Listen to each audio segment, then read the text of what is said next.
Good morning, everyone, and welcome to Uncle Sam Boat Tours.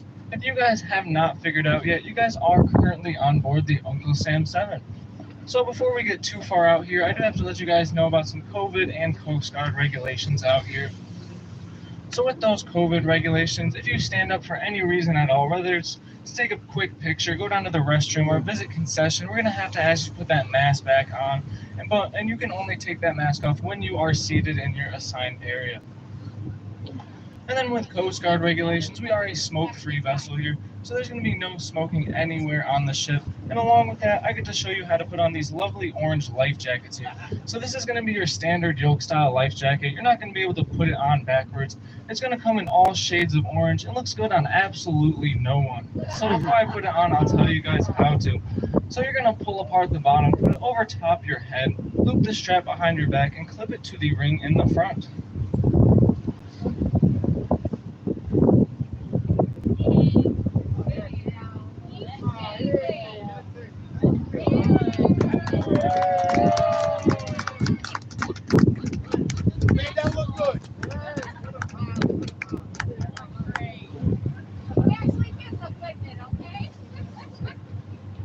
So with that, these are going to be located in these white bins all over the boat. And there's also that large box there in the back here on top deck. So there's going to be two kinds of life jackets. You're going to have child life jackets and adult life jackets. So child life jackets are going to be for anyone 90 pounds or under, and adult life jackets will be for anyone over 90 pounds. So now that all that is over, I'm going to go ahead and introduce you to our crew. So my name is Bobby. I'm going to be your tour guide for your whole time out here on the St. Lawrence River. By driving us around, you guys are in really good hands here. You guys have Captain Molly. So she hasn't hit the same thing twice yet here in the St. Lawrence River, so you guys will be fine. And then down in concession, you're going to find Gabe. He's one of the most important people because he's making all the food and drinks for you guys. So there's going to be hot dogs, pretzels, nachos, popcorn, Coke products, and there's also a fully licensed liquor bar down there as well. So feel free to make a stop at any time during the trip.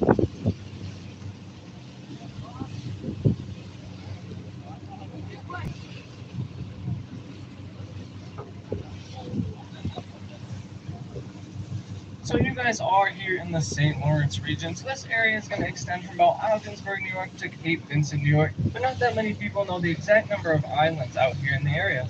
So I usually like to play a little game here at the beginning of my trips. So by a show of hands, how many of you believe that there are less than 1,000 islands here in the region? A few hands. How many of you believe, give or take 20 islands, that there's going to be 1,000 islands here in the region? A few more hands. How many of you believe there's more than 1,000 in the region? A lot of hands. Notice a few people didn't raise their hand. So how many of you just don't care? Thanks for the honesty.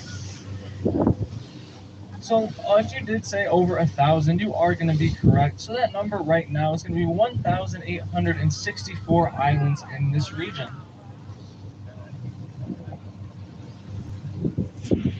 So this first area we're going to go through is going to be known as Millionaire's Row. So this is the area where a lot of wealthy people began purchasing these islands and building their summer homes on these islands. But what these summer homes really became were about 40 to 50 room mansions.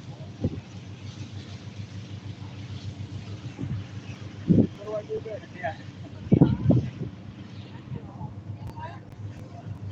So the first island you're going to see here is going to be that one off to the left-hand side. So this is going to be Cherry Island, and that green home you see sitting over there is going to be one of the twin pine tree houses. So initially there would have been two homes sitting there side by side, looking almost identical, while the one was later torn down due to being a fire hazard, and the stone foundation from that home is currently the in-ground pool on that property. So these two homes were built by two men named Nathan Strauss and Abraham Abrams. So they married twin sisters, and that's why they had twin homes sitting next to each other. And these two men also developed the A&S department stores, which is today better known as Macy's.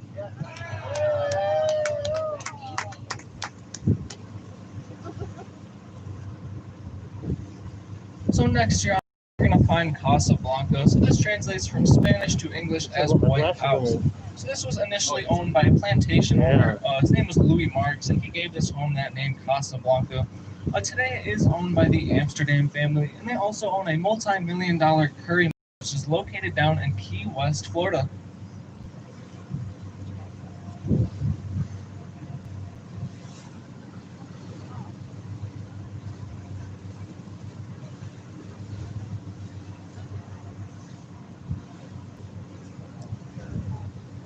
So along the edge of the property there, you're going to start to see those gargoyles, griffins in that line there, all with their mouths and eyes painted red. So during the years of Prohibition, rum running was really popular out here in this area, and they didn't want Canadian alcohol spirits entering onto American mainland.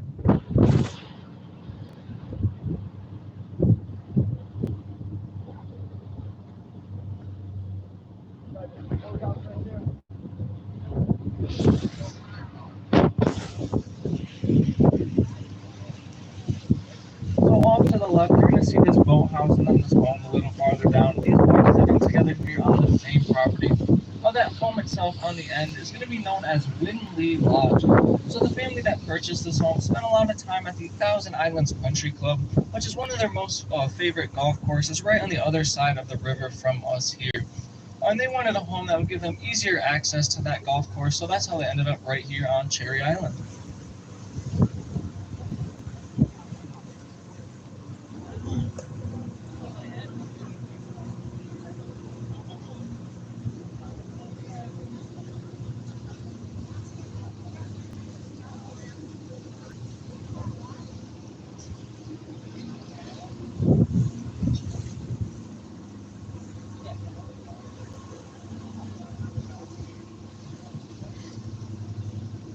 So right over there to the left, you're going to see what looks to be a giant rock over there. So that's going to be known as Devil's Oven. And if you went on the other side of there, it's a small opening kind of towards the water level. And that opening will lead you to a deep after he sunk his British ship, the Sir Robert Peel. So he stayed in that cave again for about 3 days and 3 nights. And when he was later caught, he served a few years in prison and later on got a pardon and became the caretaker for the Rock Island Lighthouse, which we will see here later on our trip.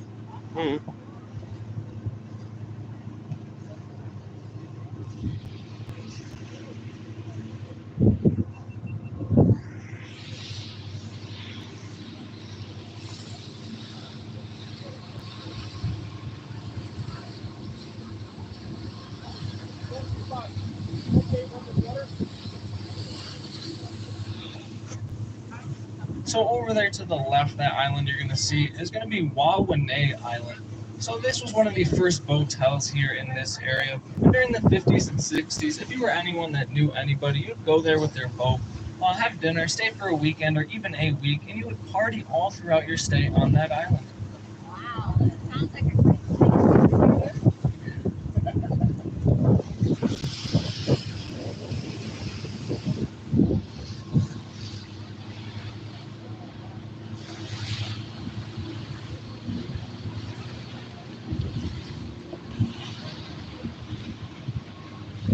So this island here to the left, with nothing really on here, is going to be Jewel Island here. So this once housed a large mansion known as the Stony Crest Mansion. But right where we are going through right here is going to be the most narrow section here in the channel on the St. Lawrence River.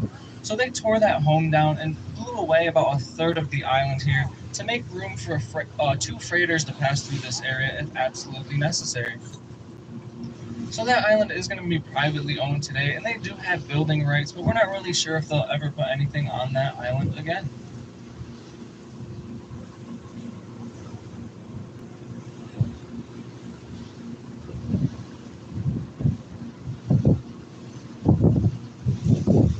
So over along the shore to the left-hand side, beyond those trees, you're not going to really be able to see it.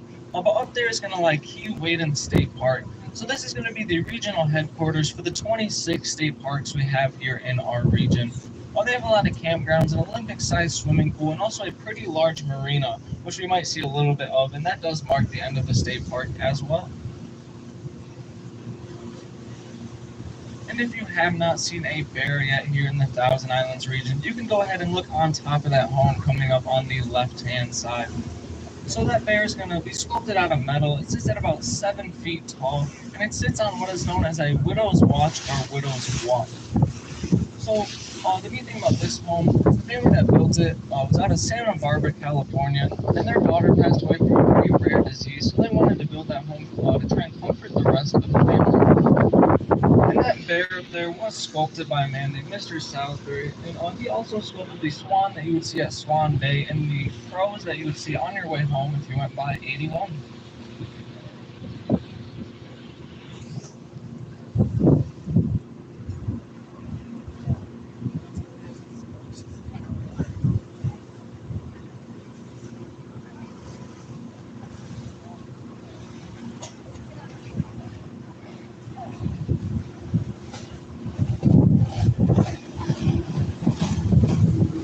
So over there to the left is going to be that marina for Key Waden State Park. It's a pretty popular marina, and if you wanted a seasonal slip there, you'd be put on about a 5 to 7 year wait list before you got that slip there in that marina.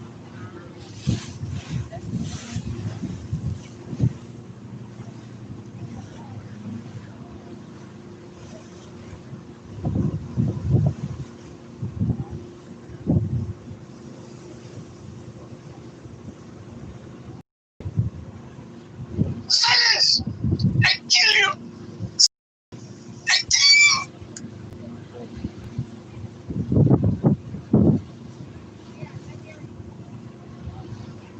So that home again to the left-hand side over there, it's still going to be on the mainland, and that is known as Bella Vista, which translates to beautiful view.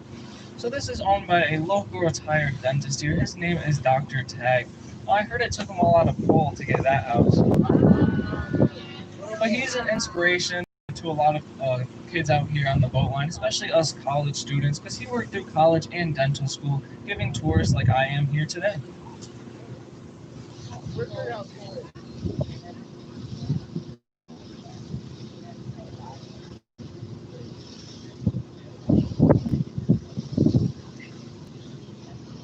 There to the left, you're going to see this island with the stone home and boathouse there. So this is going to be Mountain View or artificial island. So this is one of the few man-made islands out here in this region. This one was built by a man named Blitzen P. Rose. So he had a very picky and peculiar wife here. So she wanted an island for the both of them here in the Thousand Islands region. But they looked all over and they did not find one that she liked. So what Mr. Rose decided to do is a couple shoals right there. I'll build up that seawall, pump out all the water, put some sand and dirt in there to make room for that house that you see sitting there today. So a few years after he built the island and that home, Mrs. Rose went ahead and decided, I don't like the island, I don't like the home, and I don't like you. So she went ahead and left all three. Yeah.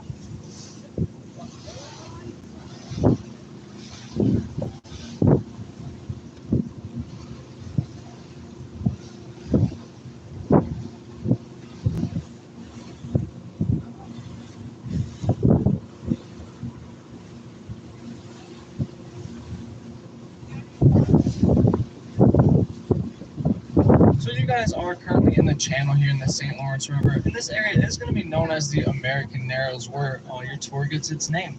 So we will be weaving in and out of the channel here. American Narrows is going to be the area from Rock Island and the Rock Island Lighthouse, which will be where we turn around, and all the way up to Deer Island. So when freighters come up in this area, they do have to do a little bit of a security check when they get to Rock Island and Deer Island as well, just to make sure they get through this area safely, because it's kind of hard to navigate those bigger ships in this area. So with that, there is going to be two types of freighters here in the St. Lawrence River. You're going to have salties and you're going to have Lakers. So salties are going to be a little bit shorter, have a more pointed bow, and those will have a lifeboat on the while Lakers are going to typically be a little ways longer and have a more rounded bow. So along with that, salties will be able to travel all over the world, wherever they need to go, and Lakers will generally stay here in the Great Lakes region. And those freighters also do follow a navigation policy of red right return. So you're going to see channel markers on either side of us during the trip, red ones, and you're going to find green ones. So if those red ones are going to be on your right hand side, you're going to be going away from the ocean as we are right now. And if we were going the other way, those green channel markers would be on our right hand side, and we would be headed towards the ocean there.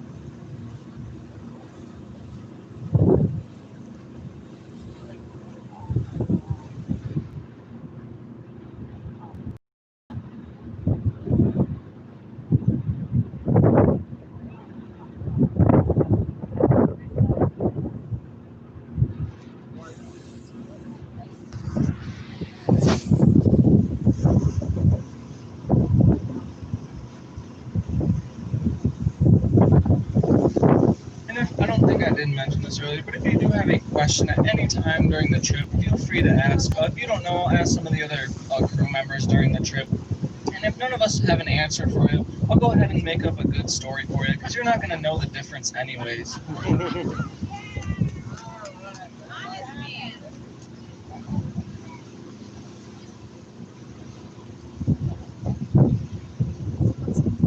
Someone probably took hours. So up here to the left, you're going to start to see these summer homes and cottages peeking out over here. This is going to be a summer community known as Point Vivian. So this was founded in the summer of 1877. A group of investors purchased this 8-acre lot for a total of $500. So after that, they decided to split that 8-acre lot into 40 different lots where you see all these homes sitting here today.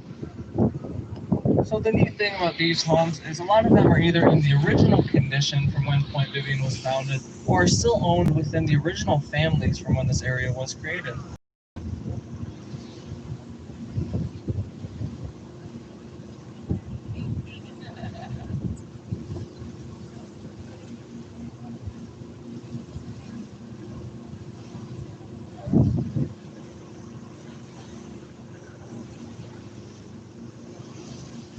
So if you go ahead and look behind that flagpole there to the left-hand side, that's going to be the original general store slash post office from when Point Vivian was first put together.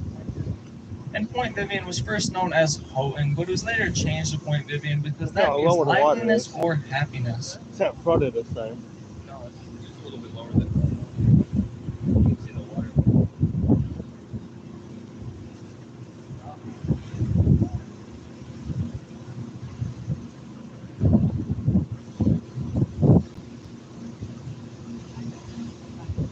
So one day, a man out here in Point Vivian decided he wanted a little more room for himself, just a little more area to dock or just have some space. So if you see that island there to the left-hand side with the gazebo, that is what he purchased right there. So when he got this, he thought it would be taxed right in with Point Vivian, and he was wrong in that thinking there. So that island came out about $100,000. So now we like to call that the island of. Oh.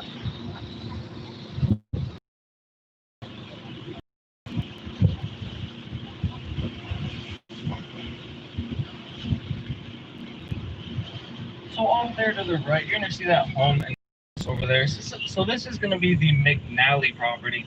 So the McNally's first paper road maps and created the first road map of New York City in 1904. So one neat thing about this is they refurbished one of George Bolt's houseboats here called the La Duchesse. It sunk in its slip over here in this area, and they went ahead and pulled that right up out of the water, fixed it up, and used it for themselves. And if you are interested in seeing, it's going to be in the Antique Boat Museum out in Clayton, New York, and you could go ahead and tour that.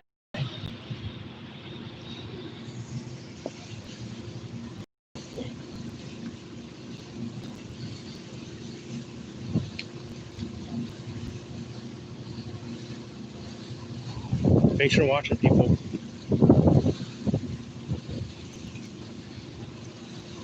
So we are going to be surrounded by water on this whole trip here, as you guys probably did assume. So the water here in the St. Lawrence River comes out to being about 95% pure. So bottled water that you would normally drink only has to be 92% pure. So there's going to be two reasons for this. One of them is our no dumping policy. So if you were to get trash in the river, it should not be. That's going to be about an $1,000 fine there. And the second reason is because we have an invasive species here known as the zebra mussel that also filters a lot of things out of the river as well. So with the water being so clean, some people might drink it, and some might even tell you it tastes pretty good. Personally, I would not recommend it with all the organisms we have out here in this area. And I personally know the two types of swimmers we have here in the St. Lawrence River. You're going to have the ones that pee in the river, and then you're going to have the ones that lie.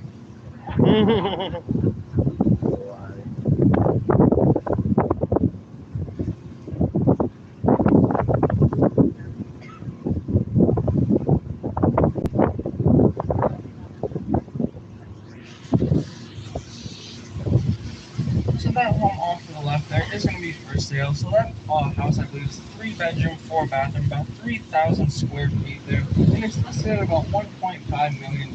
So that just gives you an idea of what houses cost right here in this area.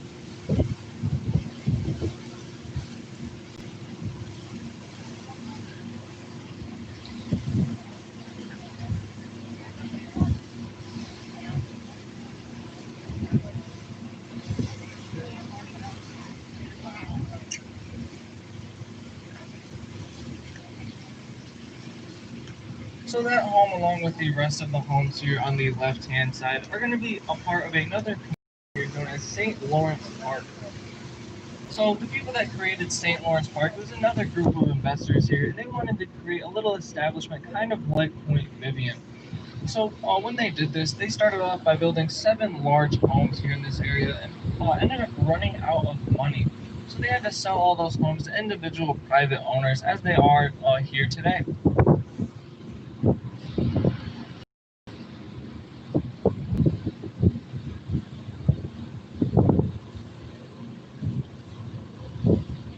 Hey, Mr. Stroker.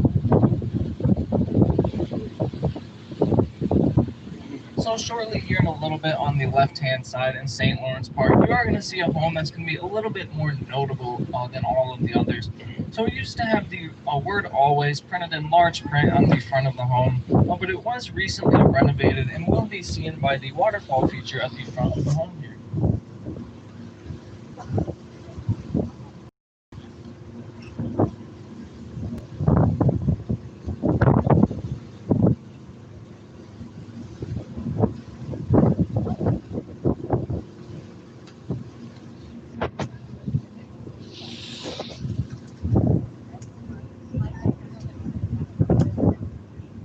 So that home that I was talking about is going to be that gray one there on the left. That kind of beautiful stonework on the front.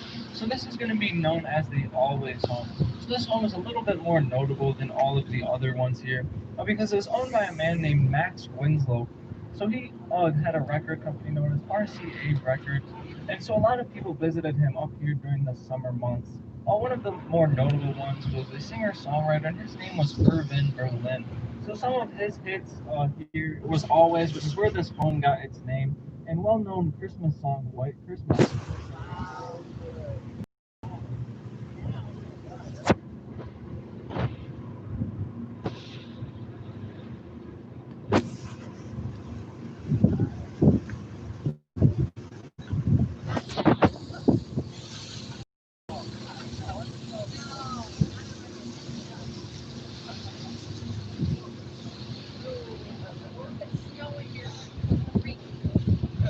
So up ahead there to the left-hand side, kind of farther in on the shore there, that's going to be an area known as Swan Bay, that I did mention earlier, where Mr. Salisbury did create that swan. But this is an area with a lot of summer cottages people could rent out or have here for the summer months. And they also have one of the area's only RV parks there. And that area is a pretty known area for water sports and that kind of thing, such as tubing, water skiing, wakeboarding, kayaking, paddleboarding, or just simply swimming. So this is because things like that aren't really allowed here in the channel. You will see people doing that, but they could get in trouble for it, and it just comes out to being pretty dangerous as well. So they will have to do it outside the channel, and one of the areas for that here is Swan Bay.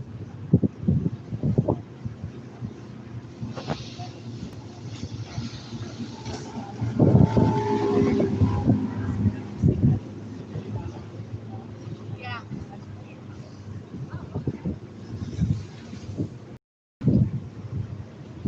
So this island here to the left is going to be St. Helena Island. So I believe in the year 2006 it was, a freighter known as the CSL Niagara ran aground here in this island. A diver did later come and did not deem it bad enough for them to stop. So what they did is went ahead and pulled that boat right back out and took it right on its way here on this channel on the St. Lawrence River. And some days you could see that freighter again still going right here in the St. Lawrence River.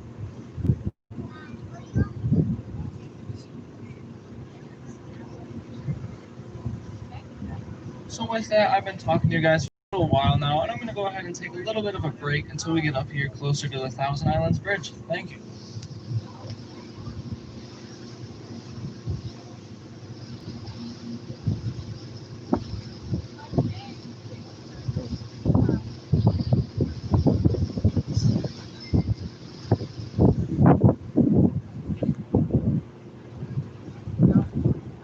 It's a big bridge up here, boy.